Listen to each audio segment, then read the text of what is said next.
هاوکات لەگەڵ برارە گرنگەکانی سەرۆکوەزیران بۆ سنووری سلێمانی چێتی پەلاماری سیاست و بڕیارەکانی سەرۆکوەزیران مەسرور بارزانانی ئەگادات هۆکار و پاڵەڕەکانی ئەمە چینە پرسە گفتوگۆکەین لەگەڵ بەڕێز دکتۆر زانە مەلاخالی سەرۆکی پێشووی فراکسیۆنی پارتی لە پەرلەمانی کوردستان لە ئەستۆدیۆ میانمانە. دکتۆر بەخێر بێن. زۆر سوپاس. دکتۆر شەوی ڕابردوو بەیاننامەیەک براو کرایەوە کە یەکێتیە بەڵام بێ سەرچاوەیە بێناوە دەڵێن سەرچاوەیەک لە ناو یەکێتیەوە ئەم بەیاننامەی بڵاو کردوێتەوە نازانم چ بەیاننامەیەکەوە دەیانێت بە چی بگەن بەمە. زۆر سوپاس کاتتان باش. تەبان یەکێتی هەر بەیاننامەکانیشان هەر وەکو خۆیانە چونکە ئەساسی دروستبوونی یەکێتی بێبنەما بووە بۆیە بە تەکید دەبی چاوەڕوانی بەیانی لەم شێوەیەش بکەین سەرچاوەیەک لە یەکێتی و بەیانێکی فەرمی. تەمان بەشداری یەکێتی لەم کابینەی حکوومەتی هەرێمی کوردستان لە دەست پێکەوە لە ماوەی 5 ساڵی ڕابردوودا تاوەکو ئێستا بەشداریەکی شەرمنانە بووە. شەرمنانە بۆ مانایی کە لە سەرجەم هەموو پۆستەکانی حکوومەتی هەرێمی کوردستان بۆ وەرگرتنی ئیمتیاز بۆ وەرگرتنی عینوانەکانیان لە هەر شوێنێکدا بۆ شایەک هەبوو بێت لە ناو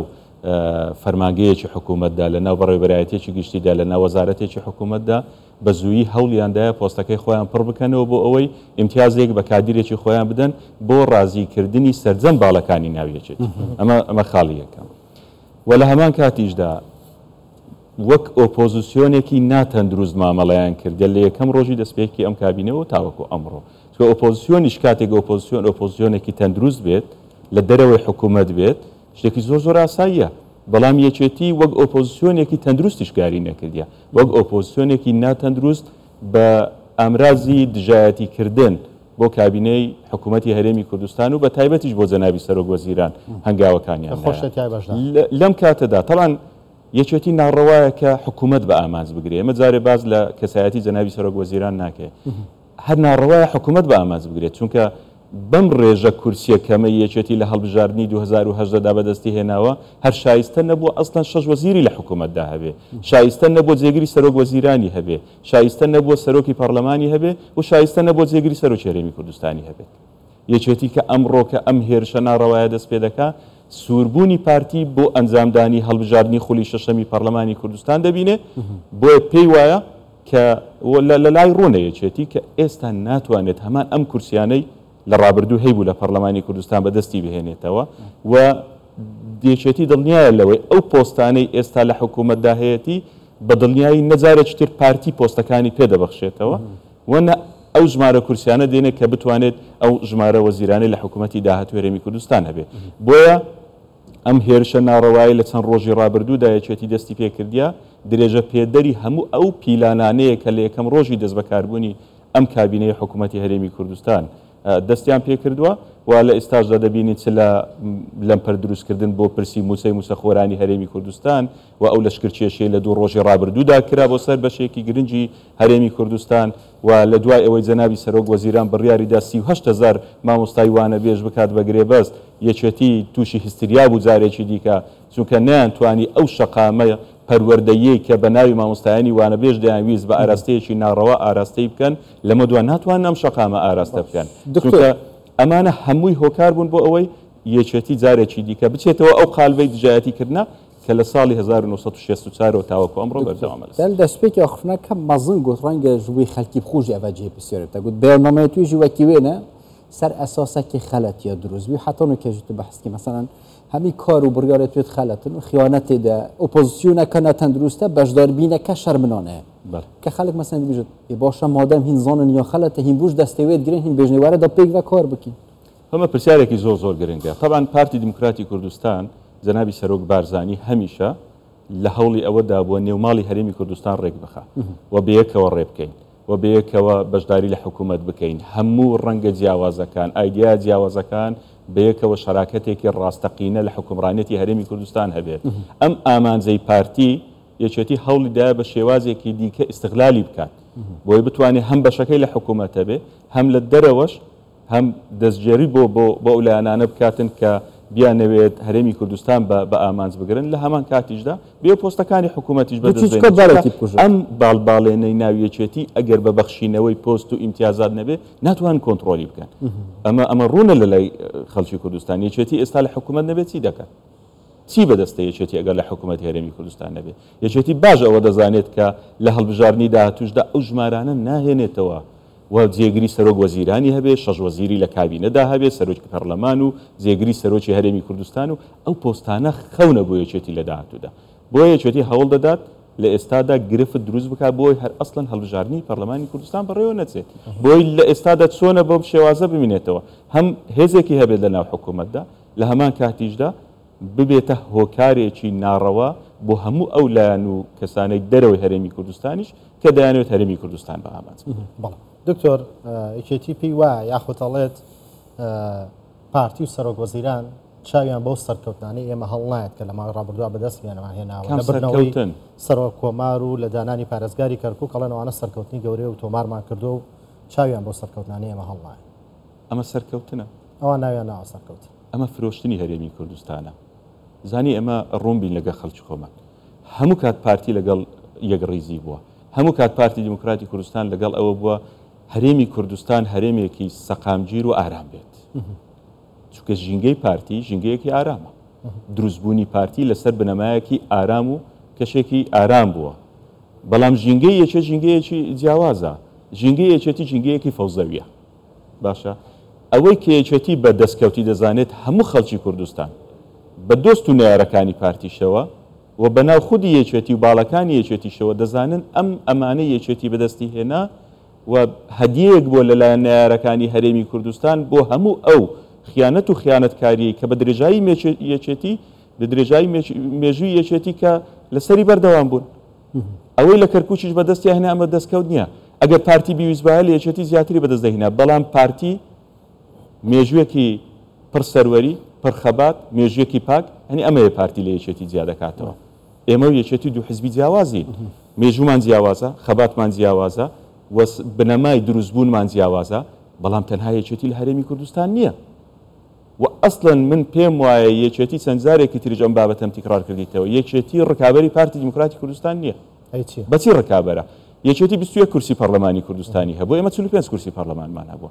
یعنی دوو بەرامبەر زیاتری یەکێتیمان هەبووە یەکێتی دەیەوێت بەناوهێنانی پارتی بەناوهێنانی کەسایەتی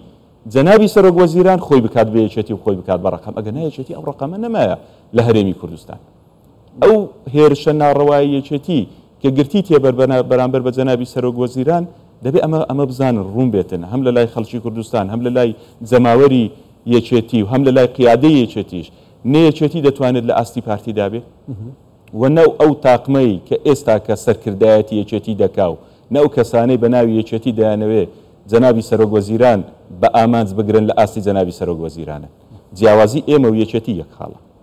هەموو یەکێتی بە قیادە و قاعیدەیان هەوڵ دەدەن قوبات تاڵەبانی حراز بکەن لە حکوومەت شەرمنانە لە حکوومەتدا بمێنێتەوە ئێمەی پارتیەکان لە قاعیدە تا قیادە پشتیوانی جەنابی کاک مەسرۆر بارزانی حاز بەحسا خاڵە کۆدی بکەم بەرپرسێت یەکێتی بتایبەتی ژێ دەمەدەوێت ناو بازاڕی داوگەل خەلکی حتا لە هەولێرێژی پەیڤەکی جملەکێ بکارتێنن نە پەیڤەکیانی ڕستەکە بێژن ئەم دێ حکمڕانیە ڕازڤەکین ئەم دێ هەولێرێ گرین و یانێ وان ئاخفتنێن زەق پارتی سەروان ئاخفتنا چت بێژێت ڕازڤەکردنا حکمڕانیە یانێ بەرسەوە ئەمە ئەز کورتی بێژم سەروەیەکی چیە وەڵامە زۆرمان پێخۆشە حکمڕانیت ڕاستکەین زانیسی حکمڕانێتێک ڕاست دەکەینەوە بە پشتیوانی خەڵکی کوردستان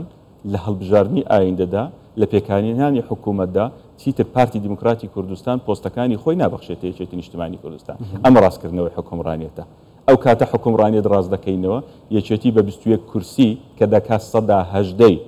کورسەکانی پەرلەمانی کوردستان سەرۆکی پەرلەمانی کوردستانی بەرناکەوێت ئەم حکمڕانیەتە ڕاست دەکەینەوە جێگری سەرۆک وەزیران و شەش وەزیری بەرناکەوێت ئەم حکمڕانیەتە ڕاست دەکەینەوە جێگری سەرۆکی هەرێمی کوردستانی بەرناکەوێت ئەم حکمڕانیەتە ڕاست دەکەینەوە بەڵێ ڕاستە ئەم حکمڕانیەتە ڕاست دەکەینەوە بەڵام ئەگەر ئامانجیان ئەوەیە کە جەنابی سەرۆک وەزیران ئێستاکە بۆتە لەمپەر بۆ ئەو مافیاگەریەی کە لە بەشێکی گرنگی هەرێمی کوردستان هەیە بۆتە لەمپەر لەبەردەم گەندەڵکاران ئەمە حکمڕانێکی دروستە و پێمان وایە پێویست بە ڕاستکردنەوە ناکە ئەمە ڕێگا ڕاستەکەیە و پشتیوانی جەنابی سەرۆک وەزیران لەو کاتەدایە کە هەموو خەڵکی کوردستان پشتیوانی جەنابیان دەکات چونکە دەزانێت کە هەرێمی کوردستان و حکومڕانێتەکەی لە دەستێکی ئەمیندا دکتۆر ئەچەنەوەکو جەنابیشتان باستان کرد کە وتێکێتی خواستی ئەوەی نیە هەڵبژاردن بکرێت لەبەرەوە زانێت دەرەنجامەکان چی لە ئێستاوە خۆی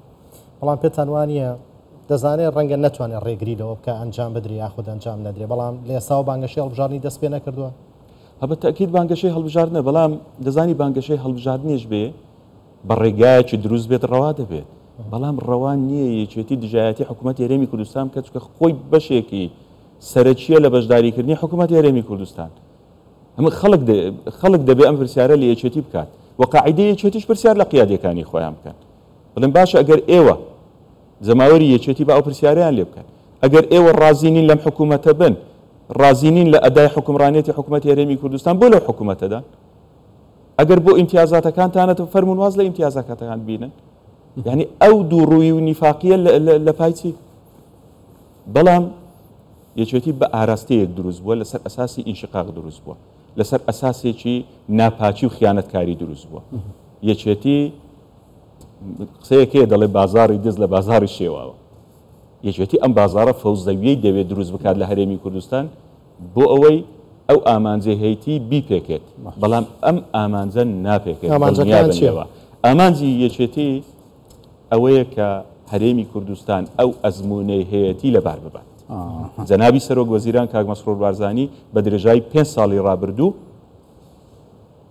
کەسایەتی جەنابیان وەکو سەرۆکی حکوومەتی هەرێمی کوردستان بەرگریکاری سەرسەختی پاراستنی ئەزمموی هەرێمی کوردستان بووە بۆیە یەکێتی ئەمڕۆکە جەنابی سەرۆک وەزیران بە ئامانج دەگرێت باش دکتۆر ئەم بەراف هەڵبژارتنەوە چین یان بەری مەژی ئەمریکایژی هەڵبژارتنەوە هەنە کۆماری و دەموکراسی چ ئێکودرا ناهێلن بەرامبەر ئێکودوت ڕاوەستن هەرچم بلافە گەندەڵی ئەو خڕاب دە سەڵات کارانی نەوەیل بەرامبەر ئێکودو بکارتینن هینە یەکەتیشی وەختی بەرامبەر ئێکودوت ڕاوەستن خەلک گەلەش ترسچ ڕەوشە سەقامگیر و هەرێما کوردستان بژن هەمادە هەمی تێک چت هەر دەمایەکەتی ئاخفت و بەرسڤاوێدا تێکچوونە ڕەوشەی تێتە ناف ساحا سیاسی دەوەنژی دەفەکارێکی وەساییە ئێمە خاوەندارێتی خەڵکی هەرێمی کوردستان کە دەکەین وەکو پارتی دیموکراتی کوردستان خەڵکی کوردستان ئەو متمانەی بە پارتی دیموکراتی کوردستاندایە وەکو جەنابی کاک مەسرور بارزانی لە پەرلەمانی کوردستان وەڵامیدانەوە و فەرمووی خەڵک ئێمە بینیوە ئێوەشی بینیوە ئەوە جیاوازی ئێمە و ئەوانە کە خاوەندارێتی دەکەین